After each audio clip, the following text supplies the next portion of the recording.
ശബരിമല ആഗോള അയ്യപ്പ സംഗമത്തിന് തിരിതെളിഞ്ഞു. സമ്മേളനം മുഖ്യമന്ത്രി പിണറായി വിജയൻ നിലവിളക്ക് കൊളുത്തി ഉദ്ഘാടനം ചെയ്തു. ശബരിമലയ്ക്ക് അതിൻ്റെതായ ഐതിഹ്യമുണ്ടെന്നും അത് സമൂഹത്തിലെ അധസ്ഥിതരുമായി ബന്ധപ്പെട്ടതാണെന്നും മുഖ്യമന്ത്രി പറഞ്ഞു. ശബരിമല വേർതിരിവുകൾക്കും ഭേദചിന്തകൾക്കും അതീതമായ സ്ഥലമാണ്. മതാതീയ ആത്മീയതയുടെ എല്ലാ മനുഷ്യർക്കും പ്രാപ്തമായ ആരാധനാലയമാണ് ശബരിമല. ഈ ആരാധനാലയത്തെ ശക്തിപ്പെടുത്തണം. അയ്യപ്പ സംഗമത്തിൽ പങ്കെടുക്കാൻ കഴിഞ്ഞതിൽ സന്തോഷമുണ്ടെന്നും മുഖ്യമന്ത്രി പറഞ്ഞു. സ്വർണ്ണവില ഏറ്റവും ഉയർന്ന നിലയിൽ. ഗ്രാമിന് 75 രൂപ കൂടി. ഗ്രാമിനിപ്പോൾ 10,280 രൂപയായി. പവന് 82,240 രൂപ.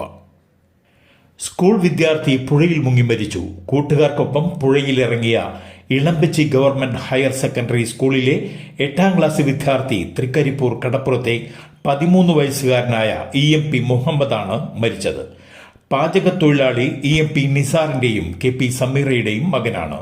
സഹോദരി ജുമാന. ഇന്ന് ഉച്ചയ്ക്ക് 12 മണിയോടെ ഇടയിലക്കാട് പാലത്തിന് സമീപമാണ് സംഭവം നടന്നത്.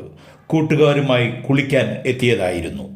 പുഴയിലിറങ്ങിയ ഉടൻ വിദ്യാർത്ഥി മുങ്ങിത്താഴുകയായിരുന്നു. കൂടെയുണ്ടായിരുന്ന കൂട്ടുകാരുടെ നിലവിളി കേട്ട് ഓടിയെത്തിയ നാട്ടുകാർ തൃക്കരിപ്പൂർ ഫയർ സ്റ്റേഷനിൽ വിവരമറിയിക്കുകയായിരുന്നു. സ്ഥലത്തെത്തിയ ഫയർഫോഴ്സ് സംഘം പുഴയിൽ നടത്തിയ തിരച്ചിലിനിടെ നാട്ടുകാരനായ മടക്കാലിലെ രാധാകൃഷ്ണൻ കുട്ടിയെ പുറത്തെടുത്തു. ഉടൻ തന്നെ ആശുപത്രിയിൽ എത്തിച്ചെങ്കിലും മരണം സംഭവിക്കുകയായിരുന്നു. പാർട്ടി നേതൃത്വത്തിനെതിരെ ആത്മഹത്യാക്കുറിപ്പെഴുതി BJP കൗൺസിലർ ജീവനൊടുക്കി. തിരുമല BJP കൗൺസിലർ അന്നൂർ സ്വദേശി 52 വയസ്സുകാരനായ K അനിൽകുമാറിനെയാണ് കൗൺസിലർ ഓഫീസിനുള്ളിൽ മരിച്ച നിലയിൽ കണ്ടെത്തിയത്.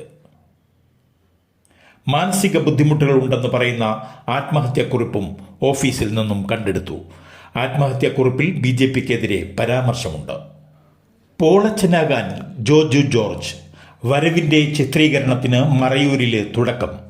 ഷാജി കൈലാസിന്റെ ആക്ഷൻ ത്രില്ലർ. ഇടവേളയ്ക്ക് ശേഷം സുകന്യയും സ്ക്രീനിലേക്ക്.